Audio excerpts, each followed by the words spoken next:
Bago ko po simulan ang ating kwento ngayong araw, ay nais ko lamang pong magpasalamat sa inyong lahat na masusugid naming mga tagapakinig. Naway patuloy po ninyong suportahan ang channel na ito at nangangako kaming patuloy kaming maghahatid sa inyo ng mga magagandang kwento patungkol sa mga antingero, laban sa mga aswang. Laglag ang mga balikat ni Orlando o mas kilala bilang Lando habang patungo siya sa kanyang bukid. Nasa ospital kasi ang kanyang panganay na anak. May bukol kasi ito sa matres at nakatakda na itong operahan. Dahil walang sapat na perang pampaopera sa kanyang panganay na anak, ay napilitan siyang ibenta ang kanyang 1 ektaryang bukid. Kaya naman, 1 ektaryang bukid na lang din ang matitira sa kanya. Ayaw sana niyang ibenta yon sapagkat pamana pa yon sa kanya ng kanyang namayapang ama at ito lamang ang pinagkukunan nila ng bigas at dahil din sa bukid na yon ay napag-aaral nila ang kanilang mga anak. Nasa kolehiyo na ang panganay niya at ang bunso naman niya ay high school. Pero kung hindi naman niya yon gagawin, ay wala siyang pagkukunan ng malaking halaga para sa operasyon ng kanyang anak, maging ang pambili ng gamot na iinumin nito. Naupo siya sa pilapil habang nakatanaw sa bukid na kanya nang naibenta sa kanyang kumpare na ninong ng kanyang bunsong anak. Napasapo na lamang siya sa kanyang noo habang inaalala ang nakaraan. Ang nakaraan nila ng kanyang ama na dati ring magsasaka. Ang bukid kasing yun ay punong-puno ng masasayang alaala na hindi niya makakalimutan. Nang bigla na lamang kumulog at kumidlat, nagbabadya na ang pagpatak ng ulan ng mga sandaling yun. Medyo malakas na rin ang hangin, kaya naman tumayo na siya mula sa pagkakaupo sa pilapil at pinagpag ang kanyang short, saka siya tumingala sa langit. Itay, patawad. Patawad kung naibenta ko yung 1 ektarya ng bukid natin. Kailangan kasi ni Adelay na maoperahan kaagad dahil kapag nagtagal pa, ay baka mauwi pa sa cancer ang cyst niya. Kung marunong lang sana ako manggamot, itay, di sana ako na nanggamot sa anak ko. Dalaga pa lang siya, pero dinadanas na niya isa sa mga sakit ng mga kababaihan. Wika niya habang nakatingala pa rin sa kalangitan. Napayuko na lamang siya nang may pumatak na ulan sa kanyang mukha. Kaagad din naman niya itong pinunasan at nag-umpisa ng lumakad palayo mula sa kanyang kinatatayuan. Ngunit hindi pa man siya nakakalayo nang biglang kumidlat at kumulog muli. Napakalakas ng kulog at mabilis na nangitim ang kalangitan kahit 4:00 pa lamang ng hapon, saka lalo na ngang lumakas ang hangin maging ang ulan. Kaya naman tumakbo na siya upang makauwi kaagad. Ngunit sa mga sunod-sunod na pagkidlat ay napahinto siya sa pagtakbo at kitang-kita niya ang pagguhit ng kidlat. At nakita niyang tumama ang kidlat na yon sa puno ng buko na malapit sa kanya. Mabuti na lamang at hindi pa siya nakakatapat doon, kundi ay siya rin sana ang tinamaan. Dahil sa pagkagulat ay napahinto siya at napakunot ang noo nang makita niyang parang may kung anong bagay na nasa puno ng buko. Kaya naman dahan-dahan niya itong nilapitan.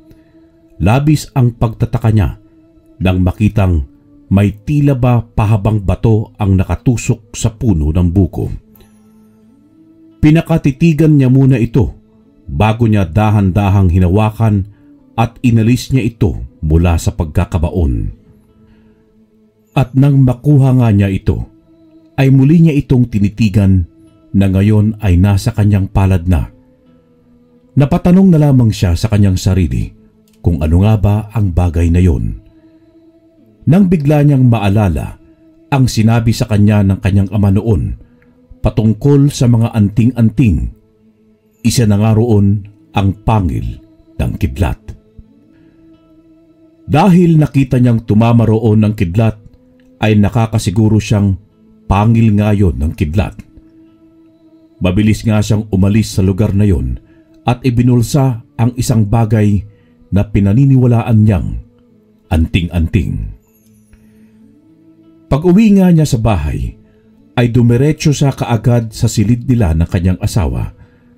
At dahil wala naman doon ang kanyang kabiyak, dahil nagbabantay ito sa ospital, at nag-aaral naman ang bunso niyang anak na lalaki, ay walang makakakita sa kanya. Kinuha niya ang bagay na yon sa kanyang bulsa at bahagya niya itong iniangat at muling tinitigan. At tinanong ang sarili kung pangil nga ba yon ng kidlat. Noong una, iniligay pa niya yon sa kanyang damitan saka kumuha lamang ng pamalit. Nang makapagbihis na siya, ay kaagad din siyang lumabas ng kanilang silid dahil naalala niyang kailangan pa niyang magluto ng dadalhin niyang pagkain sa ospital at pagkain nila ng bunsong anak na maya-maya lamang ay uuwi na. Nagsaing na muna siya at hiniwa ang mga gulay na kanyang iluluto. Habang abala nga siya sa kusina, ay hindi maalis sa isip niya ang bagay na nakuha niya sa puno ng buko. Tay! Narito na po ako! Saad nga ng bunso niyang anak. Ganoon talaga si Leo. Tuwing darating ito ng bahay ay ipinapaalam talaga niya na nakauwi na siya. Anak! Narito ako sa kusina. Nagluluto. Magbihis ka na dahil tiyak kong nabasa ka ng ulan. Naiwan mo na naman kasi ang payong mo eh. Oo nga po tay eh. Ang bata ko pa pero makakalimutin na ako. At nang makaluto nga si Lando ng ulam, ay kaagad na niyang iginayak ang dadalhin sa ospital. Naiwan naman si Leo sa bahay dahil nagtungo na nga sa ospital si Lando. Kalahating oras din ang biyahe patungong ospital at nang makarating na nga siya, ay kaagad niyang hinanap ang asawa na nasa waiting area. Kaagad niya itong nilapitan at iniabot ang dala niyang baon. Kinumusta na rin niya ang lagay ng kanyang anak at ayon sa kanyang asawa, ay isa sa gawa na ang operasyon nito kinabukasan. Kaya naman binawal na raw ito ng doktor na kumain ng hapunan. Sayang naman. Paborito pa naman niya yung chapsuy na sinarapan ko talaga ang pagluto eh. Wika ni Lando na may panghihinayang sa kanyang tinig. Sinabi naman ng asawa niya na ito lamang ang uubos ng ulam na yon at kapag pwedeng kumain si Adelay ay muli na lamang silang magluluto ng chapsuy. Tumango naman si Lando bilang pagsang-ayon sa sinabi ng kanyang asawa at hindi na nga siya nagtagal pa sa ospital. Umuwi siya kaagad at naabutan niya ang bunsong anak na si Leo na nakadukduk sa lamesa habang nasa ibabaw ng lamesa ang notebook at libro nito. Masipag ang kanyang mga anak na mag-aral at matataas din ang mga pangarap ng mga ito. Ginising nga niya si Leo upang sabihing kakain na, ngunit nang mahawakan niya ito sa braso ay mainit ito. Hala, anak, nilalagnat ka. Napakasakitin mo talaga. Konting basa lang ng ulan eh, kaagad ka nang nilalagnat. Binuhat na nga niya ito at inihiga sa papag. Saka siya kumuha ng basang bimpo at ipinunas sa katawan ni Leo at muli niya itong binanlawan, saka piniga at inilagay sa noo ng binatilyo. Hahayaan na muna niyang medyo bumaba ang lagnat nito bago niya ito gisingin upang kumain. Pansamantala niya itong iniwan at nagtungo siya sa kanilang silid ng kanyang asawa at kinuha sa kanyang damitan ang hinihinala niyang pangil ng kidlat. Habang hawak niya ito, ay pinakatitigan niyang mabuti, saka kumuha ng kapirasong tela at inilagay niya yun doon. Pagkatapos ay kumuha siya ng perdible upang mailagay niya yon sa kanyang damit nang walang nakakakita kahit na sino. Nang magising nga si Leo, ay kaagad niya yung niyayang kumain upang makainom na ng gamot at para tuluyan ng makapagpahinga sa kanyang silid. Kaagad namang tumango si Leo, kaya naman naghain na si Lando ng kanilang pagkain at sinabi nga niyang huwag na munang pumasok bukas upang hindi ito mabinat at siya naman ay tutungong muli sa ospital kung saan nakakonfine si Adelay. Tay, hindi po. Kaya ko naman pong pumasok bukas.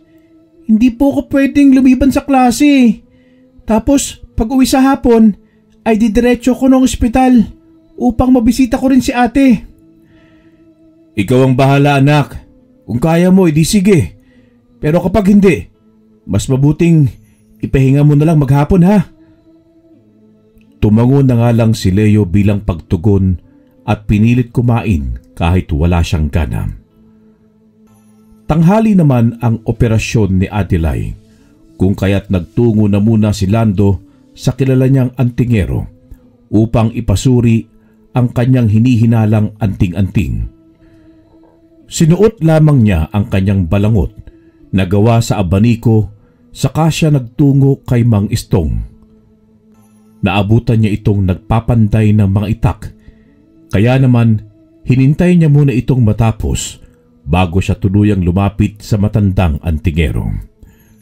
Oh, Lando! Magpapapanday ka rin ba? Tanong nga ni Istong sa kanya. Ngunit bago magsalita si Lando, ay tumingin muna siya sa paligid kung wala bang makakarinig sa kanya. Nang masiguro nga niyang wala namang mga tao, ay saka lamang niya inilabas ang nakabalot ng tela na nakapartible sa loob ng kanyang suot na damit. Mang Istong. Mahina niyang sambit upang walang makarinig sa sasabihin niya. Ano ba yun, Lando? At tila ba kinakabahan ka? May problema ba? Kasi Mang Istong, hindi nga niya maituloy-tuloy ang kanyang sasabihin, kaya naman inalis niya mula sa tela ang bagay na nakapaloob doon. Nanlaki ang mga mata ni Istong nang makita ang bagay na hawak ni Lando at tinanong pa niya si Lando kung maaari ba niya itong hawakan. Kaagad namang tumango si Lando, kaya kinuha na niya yon at bahagyang iniangat. Saan mo nakuha ang bagay na ito, Lando? Sa puno po ng buko, Mang Istong. Kumidat po kasi kahapon, di ba? Tapos, nakita ko yan sa puno ng buko na ngayon patay na dahil sa lakas ng kidlat na tumama doon. At sa palagay ko po ay isang Naputol ang sasabihin ni Lando nang biglang nagsalita si Mang Istong. Oo, Lando. Isa nga itong anting-anting at ito ang tinatawag na pangil ng kidlat. Ay maaari ko itong gawin upang maisuot mo parang kwintas. Pareho tayo ng anting-anting dahil pangil din ng kidlat ang aking anting-anting. Napakaswerte mo, Lando. Ang sino man na nagmay-may-ari nito ay magkakaroon ng kakaibang lakas at hindi tatablan ng kahit anong patalim. Pangontra rin ito sa mga kulam, barang at sa mga elemento't lamang lupa. Dahil sa narinig ni Lando mula sa matanda, ay labis siyang natuwa. Sa wakas, ay magkakaroon na rin siya ng kapangyarihan. Sinabi nga niya kay Istong, na pwede raw na gawin niya raw na kwintasyon. Nagbilin din ang matandang antingero na kailangan ng pangil ng kidlat ng dasal at mga ritual upang mas maging makapangyarihan ito. Yun daw kasi ang nagsisilbing pagkain ng isang agimat o anting-anting. At sinabi rin niya na huwag itong gagamitin sa kasamaan dahil ang magmamay-ari ng pangil ng kidlat ay may kakayahan ding mangulam. At oras daw na gamitin ito sa kasamaan ay mawawalan ito ng bisa at hindi na kailanman mapapakinabangan. Tumango-tango naman si Lando at nangakong hindi niya yun gagamitin sa kasamaan at gagamitin lamang niya yun sa kabutihan, kagaya ng ginagawa ni Stong. At isa pa nga palang bilin ko sa iyo, Lando. May kakayahan ka na rin namang gamot ng mga nakulam o nabarang, maging ng mga naingkanto at nasaniban. Paniwalaan mo ang mga sinasabi ko dahil matagal na akong antingero at ang anting-anting ko'y minana ko pa sa aking namayapang lolo. Opo, Mang Istong. Manggagamot po ako at sisimulan ko po yan sa aking mga anak. Nabalitaan ko nga na nasa ospital ang dalaga mong anak. Bakit hindi mo sa akin dinala? Kayang-kaya kong gamutin yon. Tsaka ito ang sinasabi ko sa iyo. Hindi sa tinatakot kita. Kapag kasi inoperahan at tinanggal ang cyst sa matres o di kaya ay sa ovaryo, may posibilidad na tubuan ulit yon. At ang pangalawang pagtubo ay mas delikado na. Pero hindi naman lahat ay nangyayari yon. Karamihan lang talaga. Napaisip ng malalim si Lando sa mga winika ni Mang Istong sa kanya. Bakit nga ba niya hindi naisip na dalhin muna si Adelay kay Istong? Dahil tuloy doon ay napilitan siyang ibenta ang bukid na minana pa niya sa kanyang ama. Kinausap naman niya si Istong kung maaari pa ba niyang ilabas ng ospital ng kanyang anak, ngunit nagkibit balikat lamang ang matanda sapagkat hindi nito alam kung pwede pa nga ba. Kinuha muna niya kay Mang Istong ang pangil ng kidlat at nagmamadaling nilisan ang bahay ng matandang antingero at kaagad siyang pumaroon sa ospital. Ngunit huli na ang lahat nang makarating siya sapagkat kasalukuyan na palang inooperahan si Adelay. Nanlumo siya sa kanyang nalaman at isa pa ay natakot siya na baka muli lang itong tubuan ng cyst kapag naoperahan na. At kung mangyari ngayon ay sayang lamang ang malaking halagang ibabayad nila sa operasyon. Huminga naman siya ng malalim at naghintay na nga lang din ng balita mula sa doktor. Nasa labas nga sila ng operating room ng ospital habang hinihintay ang doktor. Hindi siya mapakali. Nanlalamig ang kanyang mga kamay. Kaya naman hinawakan na siya sa braso ng kanyang asawa at sinabing kumalma lang. Ngunit paano kung kakalma? Gayong hindi natin alam kung ano nang lagay ng ating anak. Magiging ayos din ang lahat, Lando. Kayang-kaya ng doktor yan. Saka nga biglang lumabas ang doktora na nag-opera kay Adelay at sinabi nga nito na matagumpay namang naisagawa ang operasyon at ililipat na si Adelay sa kwarto.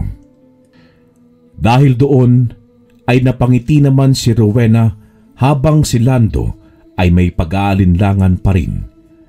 Iniisip kasi niya ang mga sinabi sa kanya ni Mang Istong. Nang may lipat sa kwarto si Adelay at pwede na itong kausapin, ay kinausap na nga siya ni Lando. Sinabi nga ni Adelay na hindi naman masakit habang inooperahan siya kahit gising siya habang isinasagawa ang operasyon.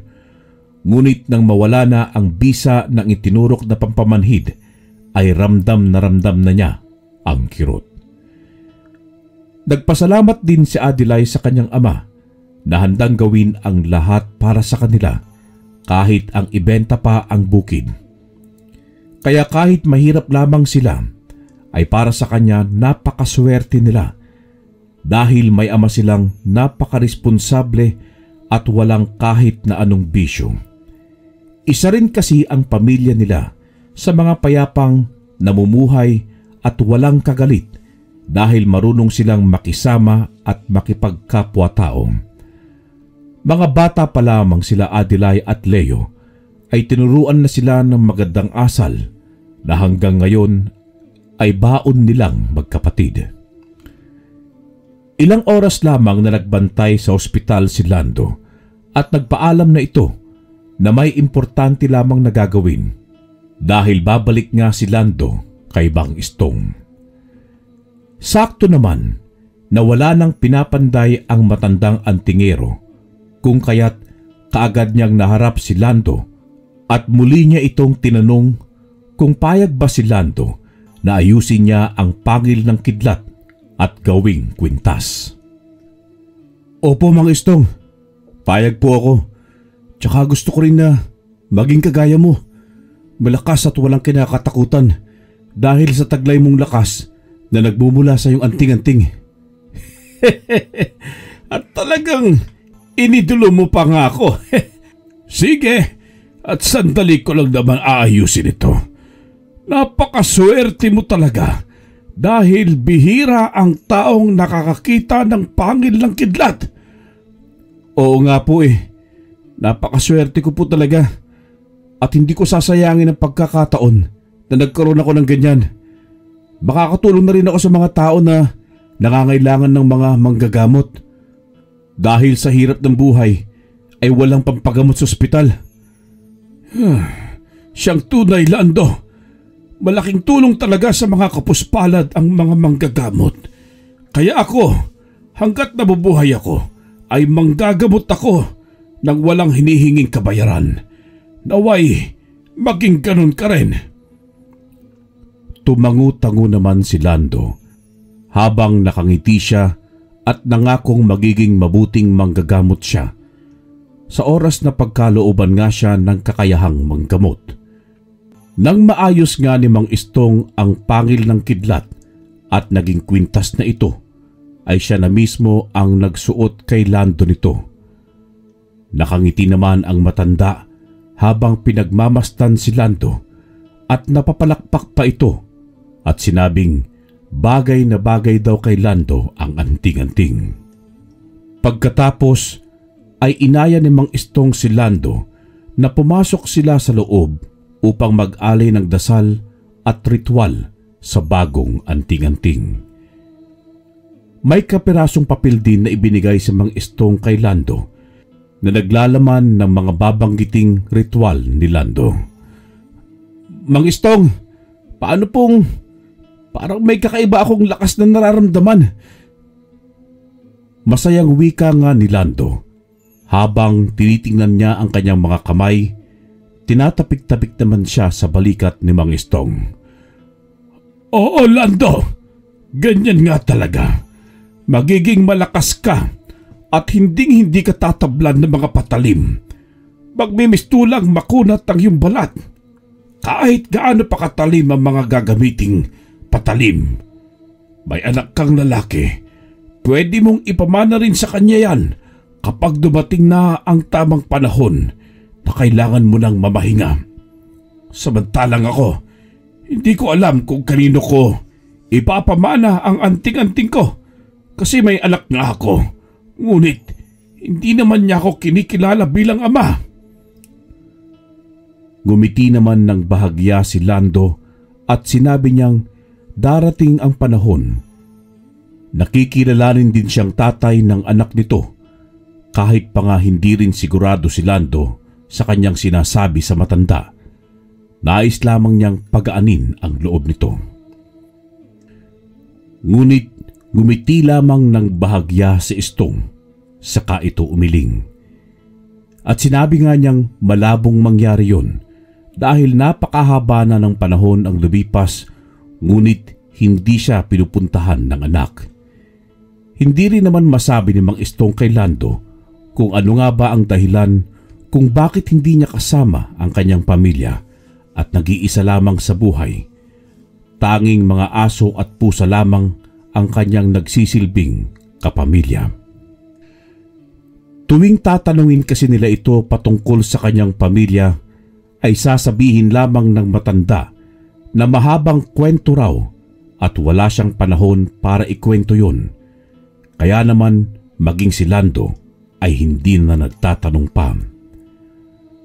Maya-maya nga lang ay nagpaalam na rin si Lando kay Mang Istong na uuwi na ito at magluluto pa ng kanilang hapunan at muli niyang dadalhan ng pagkain ng kanyang asawa. Ilang araw lamang ang itinagal ni Adelay sa ospital nang sabihin ng doktor na maaari na itong lumabas at sa bahay na lamang tuluyang magpagaling. Tuwang-tuwa naman si Lando at Leo dahil sa wakas ay nakauwi na si Adelay. Naglambing pa nga ang dalaga na gusto niyang maglutong muli ang kanyang ama ng paborito niyang chapsuy na kaagad namang sinunod ni Lando. Nagtungo nga sa palengke si Lando upang bumili ng mga gulay na kailangan para sa chapsuy. Ngunit habang namimili siya ng mga gulay ay nagkakagulo sa loob ng palengke at ang iba ay nagsisigawan habang nagtatakbuhan. At narinig na lamang niya mula sa mga taong tumatakbo na may aswang daw na umatake sa buntis, at nang marinig ngayon ni Lando ay binitawan niya ang hawak niyang mga gulay at patakbong tinungo ang loob ng palengke. Kaagad naman niyang nakita ang babaeng buntis na may mga kalmot sa muka at mayroon din ito sa mga braso. Narinig pa niya ang isang lalaki na naguutos na tumawag na ng ambulansya upang madala ang babae sa ospital. Pero dahil wala pang ambulansyang dumarating, ay si Lando na muna ang lumapit sa buntis. Hinawakan niya ang mga sugat ng babae, saka siya pumikit at nagdasal. At laking gulat ng mga taong nakasaksi dahil huminto ang pagdurugo ng mga sugat ng buntis. Kaya naman, pinuri talaga siya ng mga taong naroroon ng mga oras na yon. Nagtanong din si Lando kung saan nagtungo ang aswang na umatake sa babaeng buntis. Ngunit nang nagkagulo na raw, ay kaagad ding sumibat ang aswang at ayon sa buntis ay nagpanggap daw itong customer. Yun pala, ang sadya lamang ng aswang ay ang sanggol na nasa kanyang sinapupunan. Sabi pa ng buntis na panay raw ang tingin ng matandang lalaki sa kanyang tiyan. Kaya sinita niya raw ito at sinabihan niyang manyak dahil kung makatingin daw kasi ay para na siyang hinuhubaran hanggang sa atakihin na nga raw siya nito at pinagkakalmot. Bigla na lamang daw humaba ang mga kuko nito at naging matutulis ang mga ngipin habang nanlilisik ang mga mata. Hindi akalain ni Antonio na may mga aswang pala na kayang umatake kahit sa araw at kahit pa sa mga matataong lugar. Batid ni Lando na nasa panganib ang buntis dahil maaari itong balikan ng aswang at tuluyang maisakatuparan ang masamang balak nito sa kanya. Kaya naman, binilinan niya ang babaeng huwag na munang magtinda sa palengke. At dahil nga sa nangyaring insidente, ay natagalan bago nakauwi si Lando. Nagdahilan na lamang siya sa kanyang mga anak at asawa na maraming namamalengke at pahirapang bumili. Ayaw niyang sabihin sa mga ito na may umataking aswang at isa pa'y hindi pa niya naaamin sa mga ito ang tungkol sa kanyang anting-anting. Ngunit kinabukasan ay laking gulat na lamang niya nang may mga tao na sa labas ng bahay nila at nang makita nga siya ng mga ito ay kaagad na nagsilapitan sa kanya.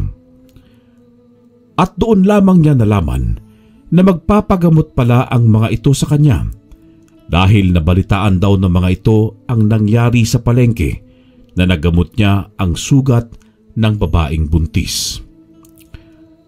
Ang saya nga ng kalooban niya dahil nag-uumpisa na siyang makatulong sa mga taong nangangailangan ng tulong niya. Pinaupo naman niya ang mga ito at laking gulat din ni Rowena nang makitang may mga tao. Tinanong pa nito kung ano raw ba ang nangyayari at ang tanging sagot lamang ni Lando ay mamaya na siya magpapaliwanag kapag nagamot na niya lahat ang mga taong nakapila ngayon. Iba't iba ang mga sakit ng mga ito, pero kinaya naman ni Lando na gamutin ang lahat ng naroroon. Dahil sa tuwa ng mga ito ay labis ang kanilang pasasalamat kay Lando. Kilala rin naman nila si Mang Istong, ngunit malayo kasi ang bahay nito at mahirap ang daan patungo roon. Kaya naman, nang mabalitaan nila ang tungkol kay Lando, ay dito na nga lang sila nagpagamot at wala ngang nabigo sa kanilang lahat. Nang matapos ngang gamutin lahat ni Lando, ang lahat ng kanyang mga kabaryo, ay saka lamang lumapit sila Rowena sa kanya na labis pa rin ang pagtatakam. Tinanong siya nito kung paano niya nagawang pagalingin ang lahat ng mga nagpagamot. Ngumiti naman si Lando at itinuro ang kanyang kwintas. Ha? Lando? Nang dahil sa kwintas na yan? Paanong nakakapagpagaling ang isang kwintas lamang, Lando? Nagtataka ngang tanong ni Rowena habang nakatitig pa rin doon.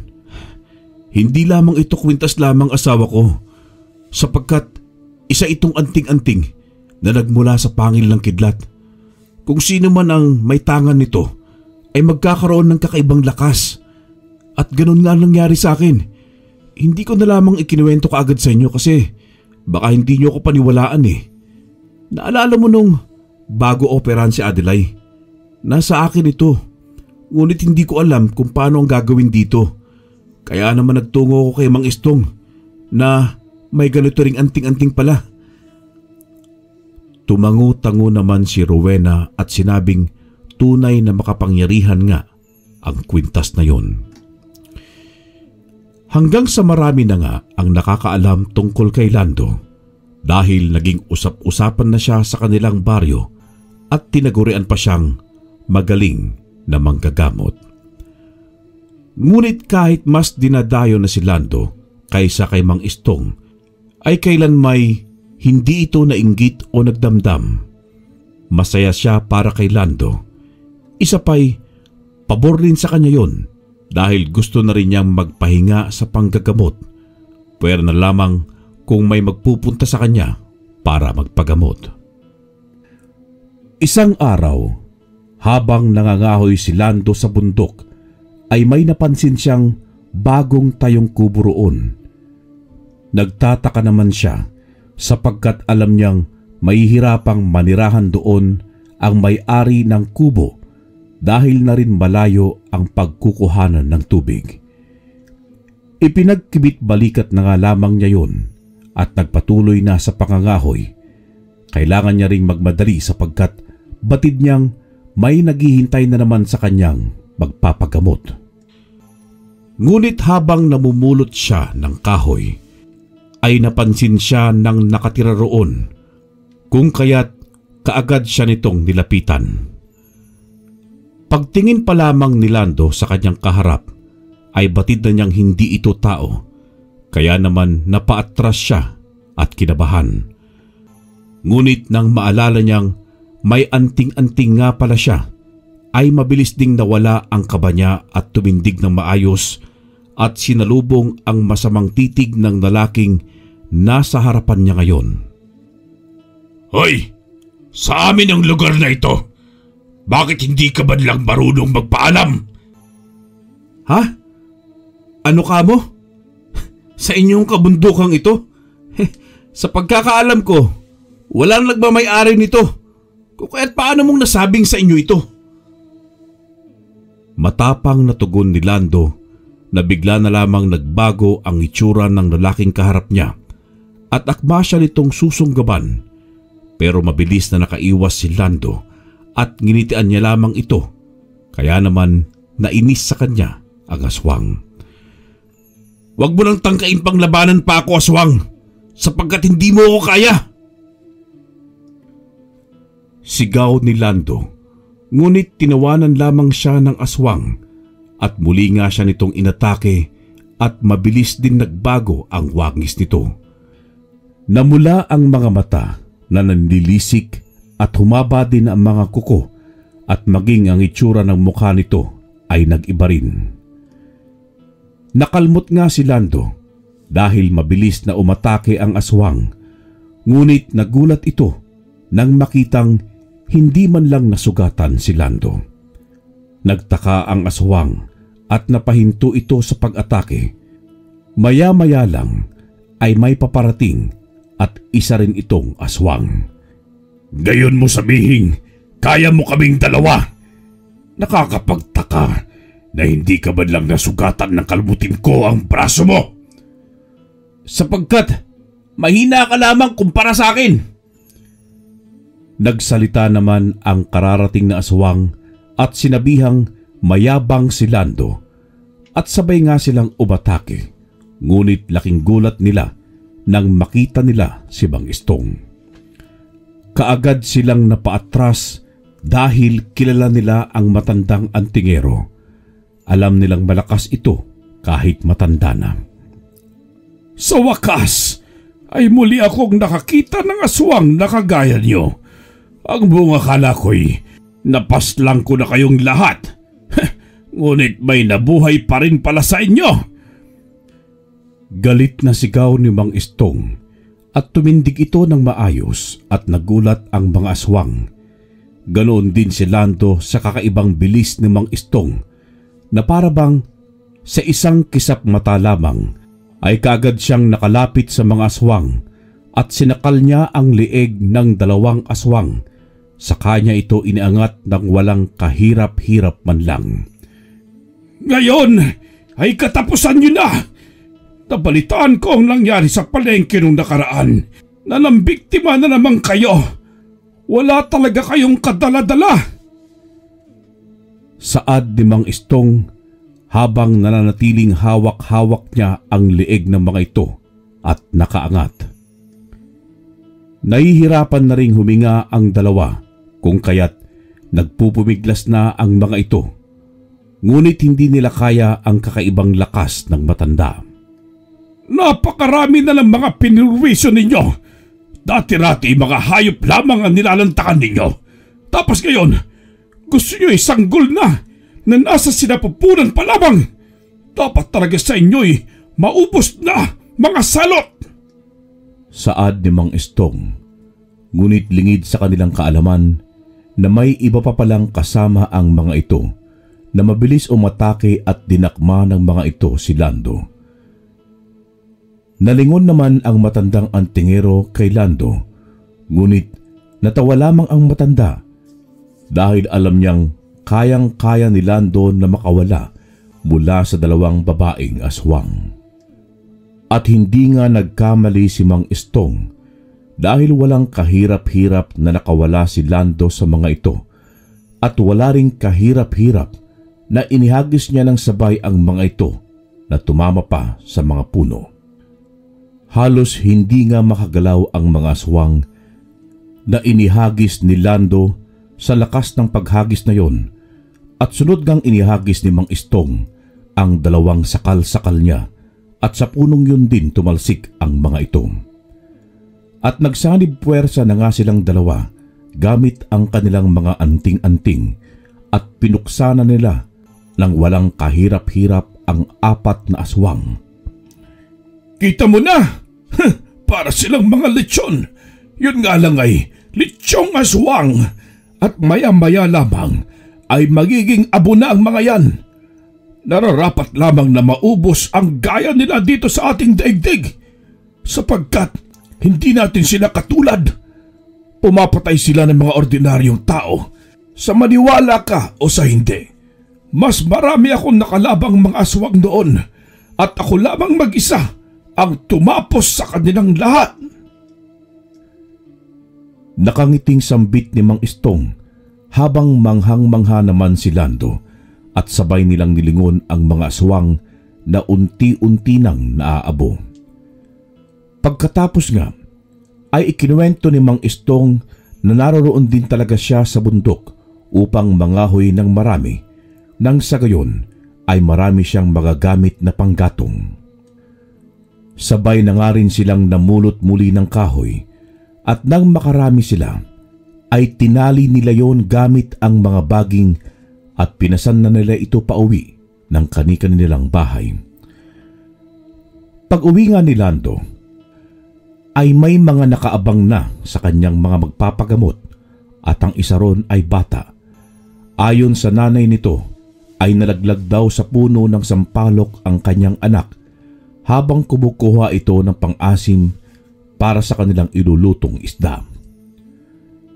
Galing na raw sila ng ospital, ngunit nagpalabas sila dahil wala silang sapat na salapi para maipaopera ang nabaling buto ng batang lalaki.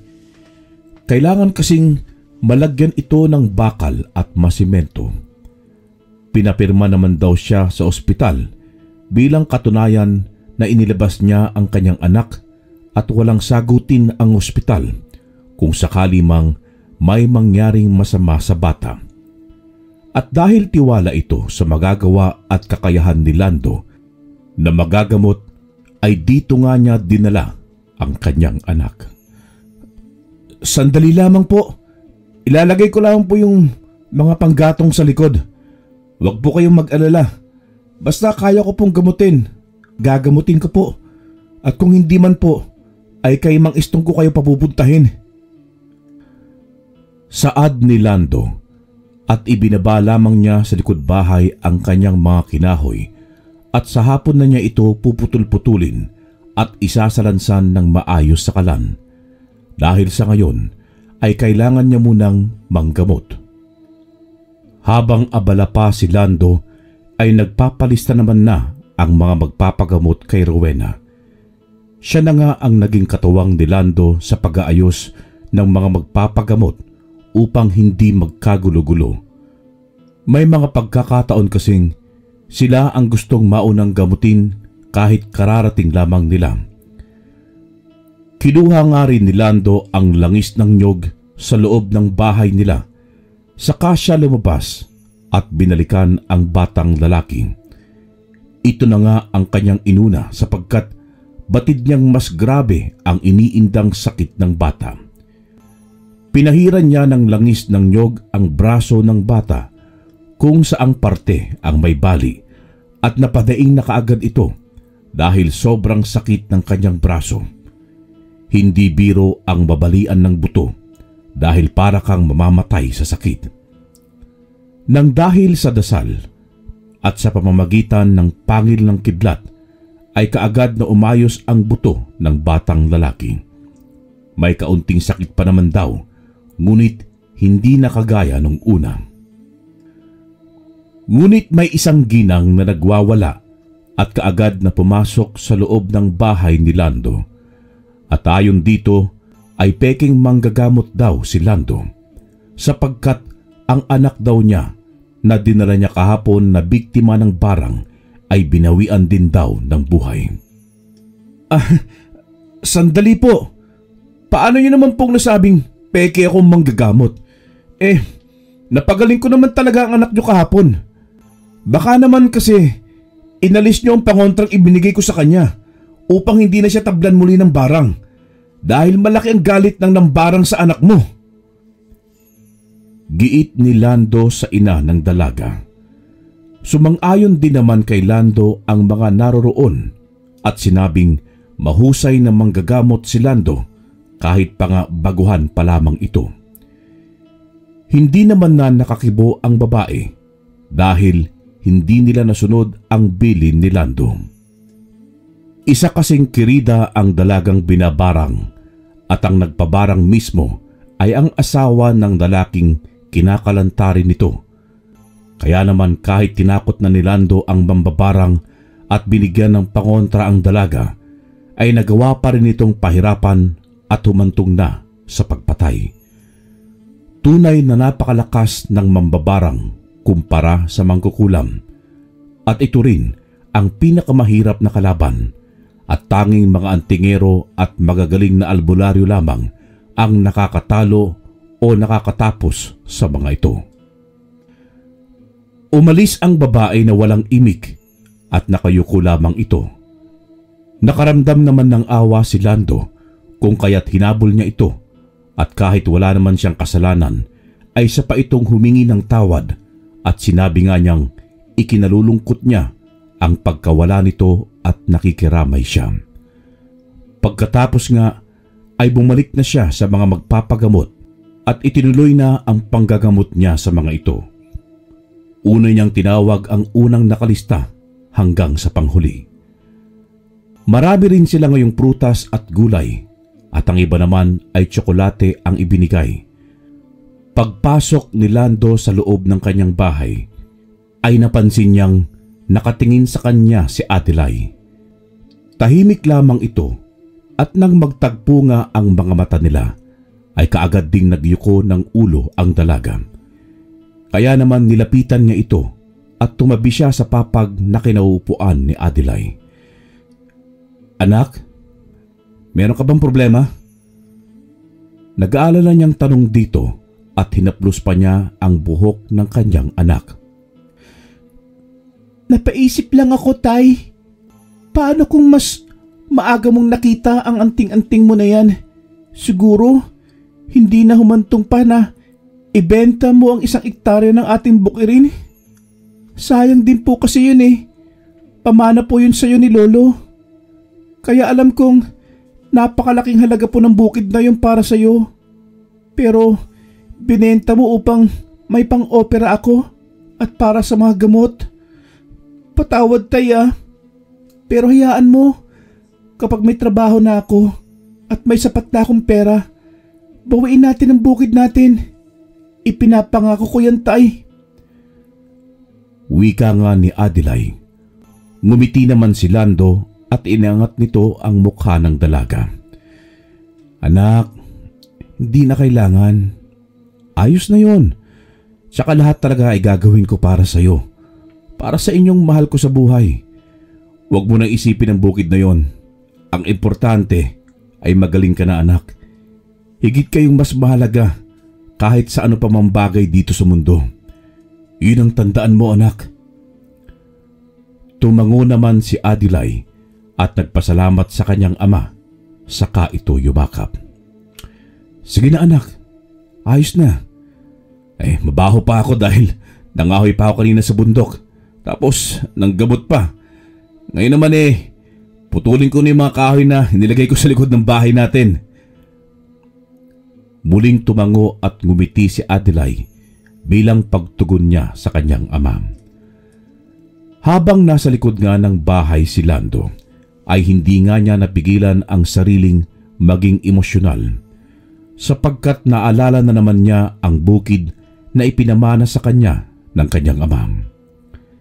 Kaya naman napag-isip-isip niyang kausapin ng kanyang kumpare upang sabihin kapag may pera na siya ay bibilhin niya ito, dahil ang bukid lang din na yon ang pwede niyang ipamana sa kanyang mga anak. Kaagad nga niyang inayos ang mga kahoy, at nang maisalansan niya ito ay nagpaalam siya sa kanyang asawang may pupuntahan lamang at hindi na niya sinabi pa kung kanino. May kalayuan din ang bahay ng kanyang kumpare, pero kaya naman niyang lakarin yon. Nang makarating nga siya sa bahay ng kanyang kumpare na si Dinto, ay nagpakawala pa siya ng malalim na buntong hininga. Binuksan naman niya ang gate na gawa sa kahoy hanggang sa tuluyan na nga siyang nakapasok sa loob ng bakuran nila Dinto. Kakatok pa lamang siya sa pinto nang bigla itong bumukas at si Dinto nga ang palabas sa pintong yun. Tinanong siya nito kung ano ang kanyang kailangan, ngunit hindi kaagad nakasagot si Lando. "Sige na pare, Sabihin mo na. Kung ano man ang kailangan mo, baka makatulong ako. Ay, siya nga pala. Kalat na dito sa atin na magaling ka raw ng manggagamot ah. Nakakatuwa naman. Saad nga ni Dindo at inaya niya itong pumasok sa loob ng bahay upang doon sila mag-usap. Sumunod naman si Lando. Naupo nga siya sa upuan at naupo din sa kanyang tapat si Dindo. Pare, ano kasi, ang sadya ko talaga dito ay yung bukid na ibinenta ko sa'yo. Nakakahiyamang sabihin ito pero gusto ko sanang sabihin na...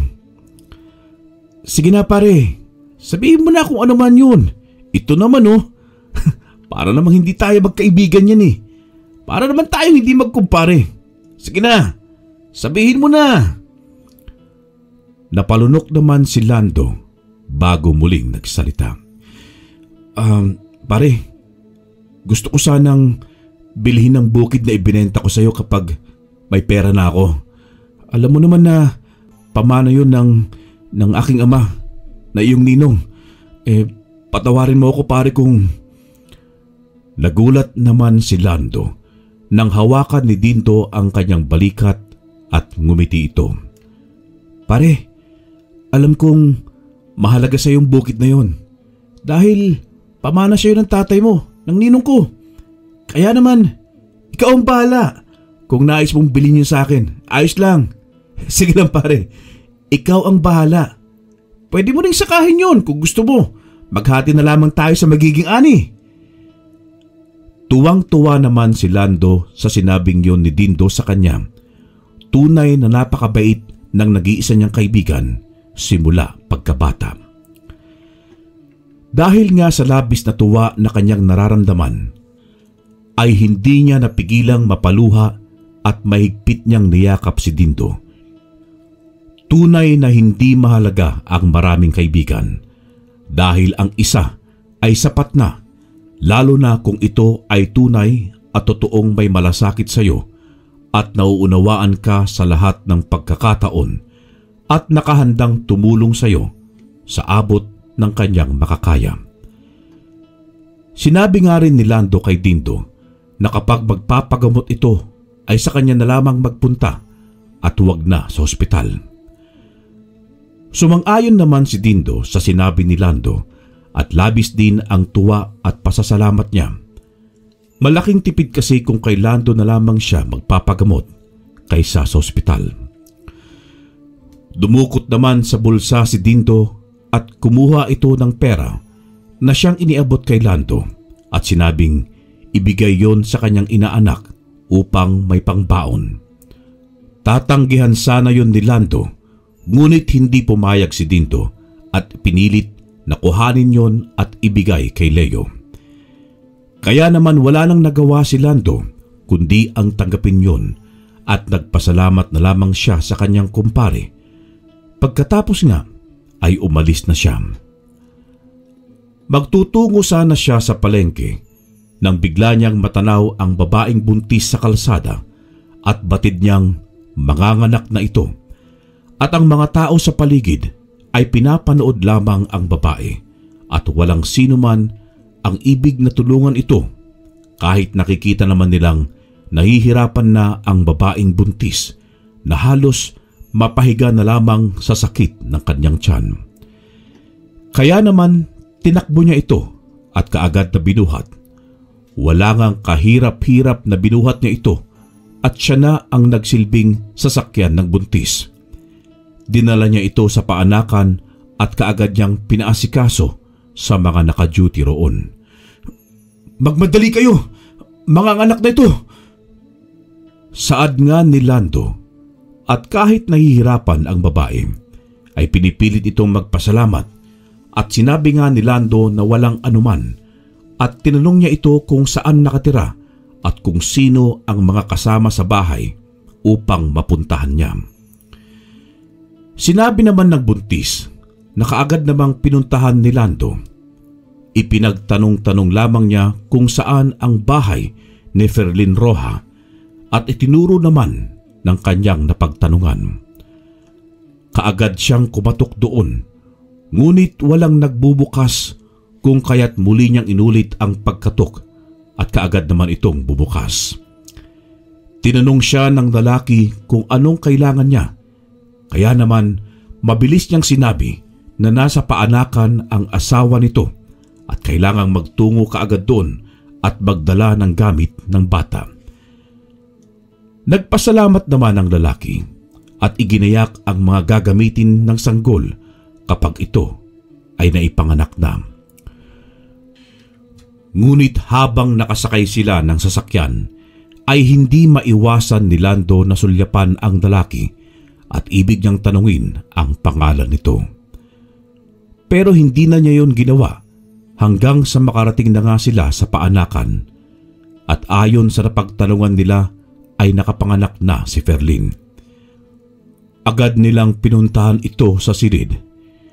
Kitang-kita sa mukha ng lalaki ang labis na kaligayahan nang makita niya ang sanggol na nasa tabi ng kanyang asawa. Maluha-luha itong lumapit doon at hinawakan ang tiyan ng sanggol. Anak ko, napakasaya ko kasi tatay na ako. Mamahalin at pakakiingatan kita. Ibibigay ko ang pagmamahal na kailangan mo dahil yun ang hindi ko naramdaman sa tatay ko. Iniwan niya ako sa tiyahin ko upang magtrabaho sa abroad. Tapos kung kailan hindi ko na siya kailangan, ay saka lamang siya bumalik. Kaya hindi ko siya kikilalaning ama ko, kahit nang dito lang naman siya. Wika ng lalaki, kung kaya't napatulala si Lando kung kanina ay may kutob lamang siya na baka anak ito ni Mang Istong. Pero ngayon ay sigurado na siyang anak nga talaga ito ni Mang Istong. Kaya naman hindi na siya nakapagtiis pa na tanungin ang lalaki. Pwede ba kitang makausap kahit sandali? Tanong nga ni Lando na kaagad namang tinanguan ng lalaki at tinanong siya nito kung ano ang pag-uusapan nila. Ang una nga ay tinanong niya ito kung ang tatay ba niya ay si Mang Istong. Ngunit nang hindi kaagad nakasagot ang lalaki ay doon lalong lumakas ang kutob niya. Opo, ako nga ho. Paano niyo pong nalaman? Sapagkat kawangis mo siya kamukha mo siya. Napakalaki ng pagkakahawig ninyo at hindi talaga may tatanggi na mag-ama kayo. Ganun ho ba? Opo, mag-ama nga kami. Siya nga ang tatay ko, ngunit hindi ko na siya kinikilalang ama. Wala nang iwan niya ako at pabayaan sa pangangalaga ng tiyahin kong walang ginawa kundi ang saktan ako. Mula nung mawala ang nanay ko, umalis siya at ng ibang bansa at iniwan niya ako. Binata na ako nung bumalik siya at kaya ko nang mabuhay mag-isa. Masama ang loob ko sa kanya at hindi ko na siya kailangan. Maluha-luhang pagsasalaysay ni Miguel. Hinawakan naman ni Lando ang kanang balikat niya at tinignan ito sa mga mata. Alam kong wala akong karapatan na sabihin ito sa'yo at wala akong kaalam-alam sa nangyari o sinapit mo sa pangangalaga ng tiyahin mo. Pero gusto ko lamang sabihin sa'yo na kahit anong mangyari, tatay mo pa rin siya. At kaya siguro siya ng ibang bansa ay para sa'yo rin, para may bigay niya ang pangangailangan mo. Hindi birong mawalan ng asawa, kaya siguro ng ibang bansa rin siya upang kahit papaano ay makalimot siya sa sakit at pangungulila sa nanay mo. Alam mo bang, mahal na mahal ka ng tatay mo at ang nais niya ay mapatawad at kilalanin mo siya. Bilang ama mo, matanda na siya, Miguel, kaya sana'y patawarin mo na siya bago pa mahuli ang lahat. Dahil sa sinabing yun ni Lando, ay napaluha si Miguel at sinabi niyang pupuntahan na niya ang kanyang ama. Kapwa nga luhaan ang mga mata nila habang nagpapasalamat si Miguel kay Lando. Dahil kasi sa ipinayo ni Lando sa kanya, ay nabagbag ang kanyang damdamin at lumambot ang kanyang puso. Hanggang sa nabalitaan na nga lang ni Lando na nagkaayos na ang mag-ama. Ang saya-saya nga ng kalooban niya dahil siya lang pala ang makakapag-ayos sa dalawa. Minsan nga ay nagpupunta ang mga ito kina Lando at sabay-sabay silang nagsalo-salo. Pamilya ang naging turingan nilang lahat. Malaki rin talaga ang utang na loob ni Miguel at ni Ferlin kay Lando. Dahil kasi kay Lando ay nadala sa paanakan si Ferlin at dahil kay Lando ay nagkapatawaran silang mag-ama. Sa paglipas pa nga ng panahon ay nabawi ni Lando ang kanyang bukid dahil na rin sa tulong ni Adelay nang ito ay nakakapagtrabaho na. Kaya naman napakasaya talaga ni Lando dahil nabawi niyang muli yun at darating nga ang panahon na iiwan niya rin ito kina Leo at Adelay. Ipinakilala na rin ni Adelay ang kanyang nobyo sa kanyang pamilya na si Rodrick at isa itong pulis. Tanggap naman yon ni Lando at Rowena dahil mabait at magalang ang pulis na yon at mahal na mahal si Adelay. Maging sila nga ay mahal nito. Kaya naman hindi sila tumutol sa relasyon ng dalawa. Masipag ito dahil kapag nasa bahay ito ni Lando ay tumutulong pa ito sa gawaing bahay o di kaya ay tumutulong sa bukid kasama si Lando. At hindi nga nagtagal ay nagpakasal sila ni Adelay at nabiyayaan ng isang supling na babae at pinangalanan nila itong Adelaida. Masayang masaya naman ang mag-asawa dahil sila ay lolo at lola na. Kaya naman tinutukso nila si Leo na mag-asawa na rin. Ngunit ayaw pa ni Leo dahil ang gusto lang muna nito ay ang magtrabaho at makatulong sa kanilang pamilya. Napakabubuti ng kanilang mga anak na walang inisip kundi ang makatulong sa pamilya nila at may raos mula sa kahirapan. Nagpatuloy pa rin sa panggagamot si Lando at mas lalo nga siyang nakilala ng mga tao dahil dinadayo na rin siya ng mga taga-ibang lugar, maging ng mga taga-syudad. Hanggang dito na lamang po ang kwento ng buhay ni Lando Gomez, ang magsasakang may anting-anting na nagmula sa pangil ng kidlat. Wakas.